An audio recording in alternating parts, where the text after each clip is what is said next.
Assalamualaikum warahmatullahi wabarakatuh. Apa kabarnya ayah bunda? Apa kabarnya Mujahid-Mujahidah Al-Habib? Pada kesempatan ini Bapak akan menceritakan kisah seorang wanita solehah yang hidup pada masa Nabi Musa alaihissalam yang bernama Siti Masyittah. Negeri Mesir di zaman dahulu menyimpan berbagai macam kisah yang sangat terkenal. Di antaranya adalah kisah Masyittah yang hidup pada masa kekuasaan Raja Mesir bergelar Fir'aun alaihissalam. Dikenal sebagai raja yang sangat kejam. Ia mengaku dirinya sebagai Tuhan yang wajib dipatuhi oleh rakyat Mesir saat itu. Diceritakan bahwa keluarga Fir'aun mempunyai juru rias khusus di dalam istananya yang sangat megah. Juru rias itu bernama Siti Masyittah. Ia bertugas menjadi juru rias anak-anaknya Fir'aun.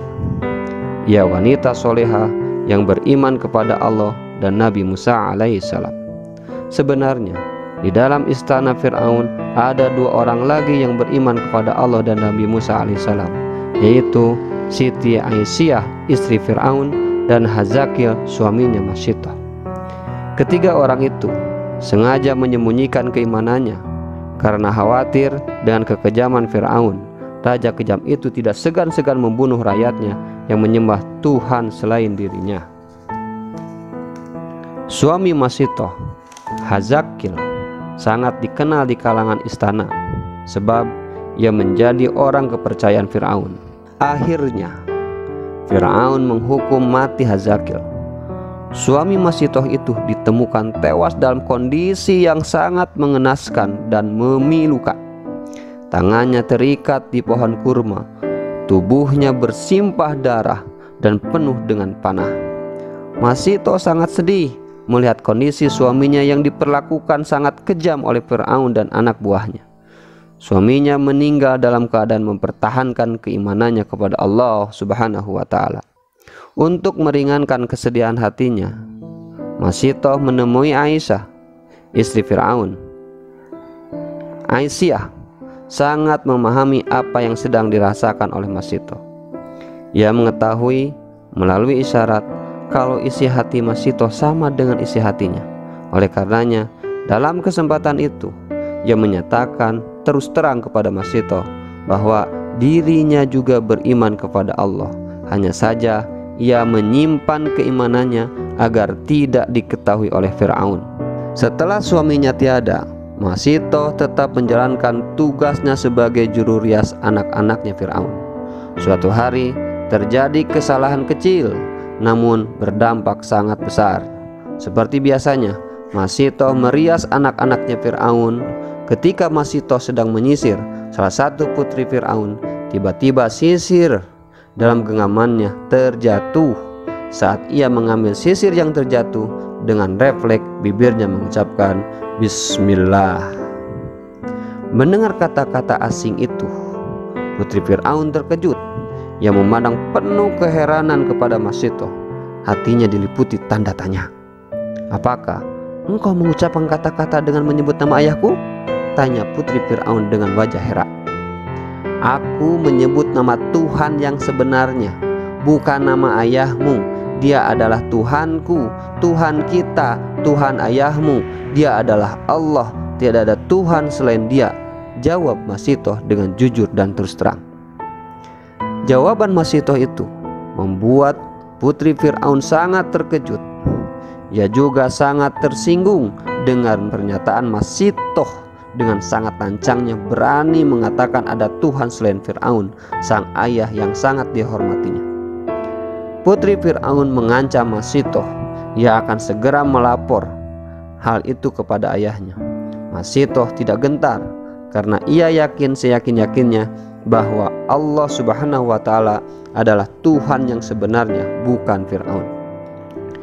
Betapa marahnya Fir'aun saat putrinya melaporkan kejadian itu.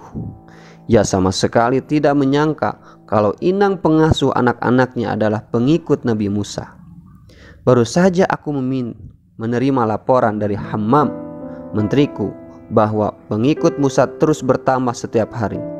Kini pelayanku sendiri ada yang berani memeluk agamanya Musa. Kurang ajar si Masitoh, teriak Fir'aun.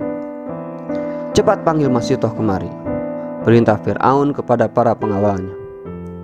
Tidak berapa lama kemudian, Masitoh datang menghadap Fir'aun dengan penjagaan yang sangat ketat dari para pengawal istana. Raut wajah Masitoh nampak tenang bersahaja. Masitoh, benarkah apa yang disampaikan oleh putriku? Tanya Fir'aun dengan suara diliputi kemarahan.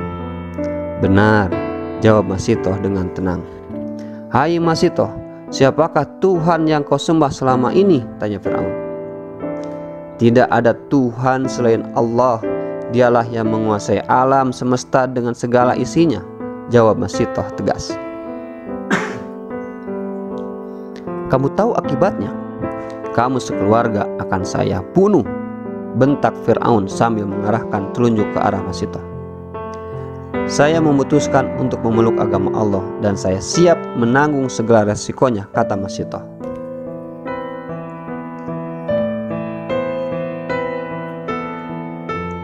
Hai Masitoh, apakah kamu sudah gila?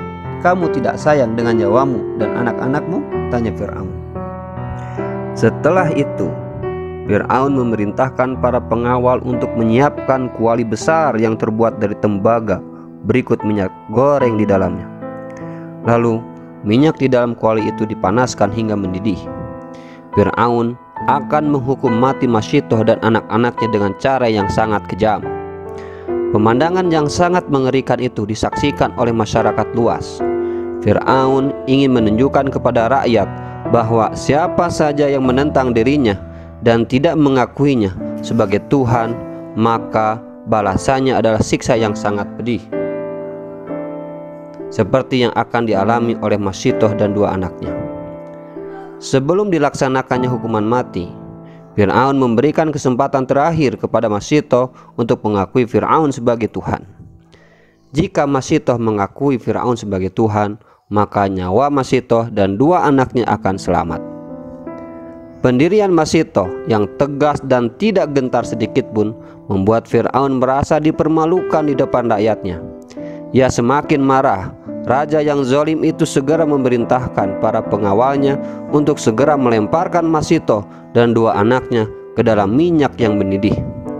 Hai pengawal, lempar mereka satu persatu, teriak Fir'aun. Orang yang dilempar duluan ke dalam minyak mendidih adalah anaknya Masitoh yang pertama.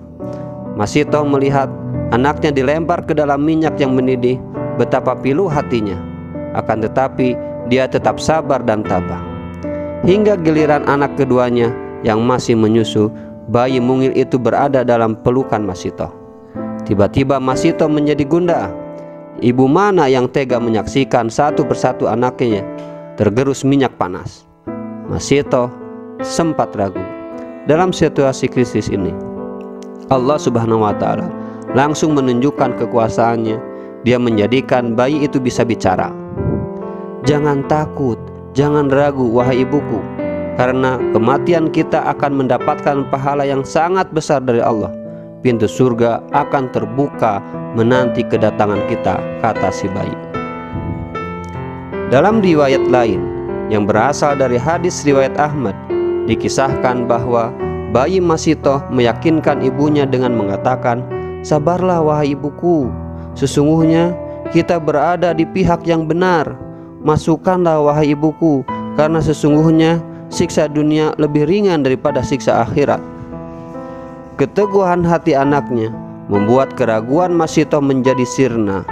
Dengan penuh keimanan dan keikhlasan kepada Allah Subhanahu wa Ta'ala, Masitoh membaca Bismillahi tawakkaltu 'alallah, Allahu akbar. Masitoh dan bayinya langsung terjun ke dalam minyak yang mendidih. Sungguh ajaib, begitu minyak panas menggerus raga orang-orang beriman yang istiqomah itu, tercium wangi yang sangat harum dalam kuali. Allah telah membuktikan kekuasaannya kepada hamba-hamba yang istiqomah. Ketika Masitoh dan anak-anaknya dilemparkan satu persatu ke dalam kuali, Allah Subhanahu wa Ta'ala terlebih dahulu mencabut nyawa mereka sehingga mereka tidak merasakan panasnya minyak yang mendidih. Setelah hukuman mati selesai dilaksanakan, tulang berulang Masitoh dan dua anaknya dikubur dan di suatu tempat hingga mengeluarkan wangi yang sangat harum. Dalam hadis riwayat Ibnu Abbas dikisahkan bahwa ketika Rasulullah SAW melakukan perjalanan dalam Isra Miraj, beliau mencium bau aroma yang sangat harum. Rasulullah penasaran, lalu beliau bertanya kepada malaikat Jibril yang turut menyertai beliau dalam perjalanan, "Harum apakah itu wahai Jibril?" "Itu adalah wangi aroma yang berasal dari kuburan seorang wanita solehah bernama Siti Masitoh dan anak-anaknya," jawab Jibril. Semoga Allah Subhanahu wa Ta'ala senantiasa mencurahkan kasih sayangnya kepada Masitoh, suami dan dua anaknya. Semoga jiwa mereka tentram di dalam surganya yang penuh dengan berbagai kenikmatan abadi. Mereka pantas menempati surganya sebagai balasan yang setimpal atas keteguhan iman dan kesabarannya ketika hidup di dunia. Baik, ayah bunda, mujahid mujahidah al-habib, itu kisah wanita solehah yang bernama Siti Masitoh. Mudah-mudahan kita bisa meneladaninya, kita bisa mengikutinya, keteguhan demi keteguhan yang dialami oleh Siti Masitoh dan keluarganya.